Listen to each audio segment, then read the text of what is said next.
السلام علیکم ورحمۃ اللہ وبرکاتہ۔ ناظرین محترم، میں حافظ زمان رضوی آپ کی خدمت میں ایک نئے ویڈیو کے ساتھ حاضر ہوں۔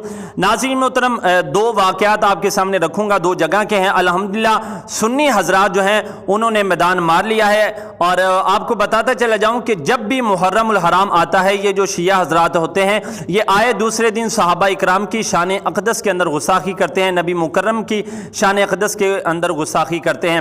تو اس بار بھی انہوں نے کیا، مختلف مقامات پر گستاخی ہمارے سامنے آئی ہیں، لیکن آپ کو دو جگہ کا بتاتا ہوں کہ جن میں شیعہ حضرات نے گستاخی کی، اور الحمدللہ ہمارے غیرت مند سنی حضرات جو ہیں انہوں نے اس کے خلاف ایکشن لیا، اور پھر حکومت بھی اس بات پر مجبور ہو گئی کہ ہمیں شیعوں کے خلاف ایکشن لینا چاہیے۔ آپ کو بتاتا چلا جاؤں کہ کوٹ غلام محمد ضلع میرپور خاص کے ماتمی جلوس میں ہماری بہت ہی عظیم شخصیت سیدنا فاروق اعظم رضی اللہ تعالیٰ عنہ جو کہ خلیفہ دوم ہیں، ان کی شان اقدس کے اندر گستاخی کی گئی، اور الحمدللہ عوام نے اس کے خلاف بھرپور احتجاج کیا۔ تو پھر کوٹ غلام محمد عوامی احتجاج کے دباؤ کے بعد جو ہے ان کے خلاف، شیعہ حضرات کے خلاف جو ہے وہ FIR درج ہو چکی ہے، اور انشاءاللہ بہت جلد جو ہے وہ گرفتاری ہوگی۔ اور مقام پر گستاخی ہوئی، اور یہاں پر ایک نہیں بلکہ دو تین ہستیوں کی گستاخی کی گئی۔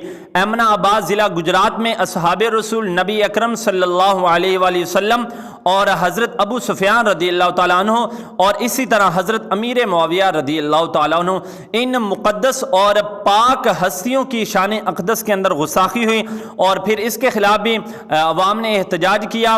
اور یہ جو گستاخی کی تھی، یہ علی نامی جو ایک شخص ہے، اس نے گستاخی کی، اور الحمدللہ اب یہ گرفتار ہے، اور اس کے جو خلاف ہے وہ مقدمہ درج ہو چکا ہے۔ تو آپ کو میں بتاتا چلا جاؤں کہ یہاں پر جو شیعہ حضرات ہیں وہ ہوش کے ناخن لیں، یہ تو ہم احتجاج کر رہے ہیں اور تم کو جو ہے پولیس ہے وہ پکڑ رہی ہے۔ اب یہ حضرات بھی جانتے ہیں کہ ان کو پولیس نے کچھ دیر بعد چھوڑ دینا ہے۔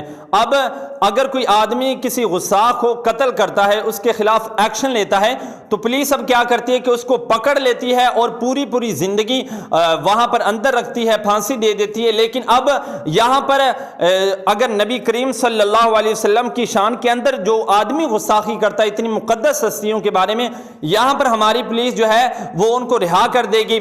تو میں مطالبہ کرتا ہوں پولیس والوں سے کہ اگر آپ نے اب پکڑا ہے تو ان کو ان کی جو سزا بنتی ہے قرآن و حدیث کے مطابق، ان کی سزا پھانسی بنتی ہے، تو ان کو پھانسی دی جائے۔ میں حکومت وقت سے بھی یہی مطالبہ کروں گا کہ خدارہ ہوش کے ناخن لو، یہ پاکستان ہے اور یہاں پر قرآن و حدیث کے مطابق فیصلے کریں، اور ان گستاخوں کو جو ہے وہ واصل جہنم کریں۔ تو ناظرین محترم، انشاءاللہ اس چینل پر آپ کو اس طرح کی لیٹسٹ اپڈیٹ ملتی رہیں گی۔ آپ ہمارے چینل کے ساتھ جڑے رہیے۔ ملتے ہیں ایک نئی ویڈیو کے ساتھ، تب تک کے لیے اللہ حافظ۔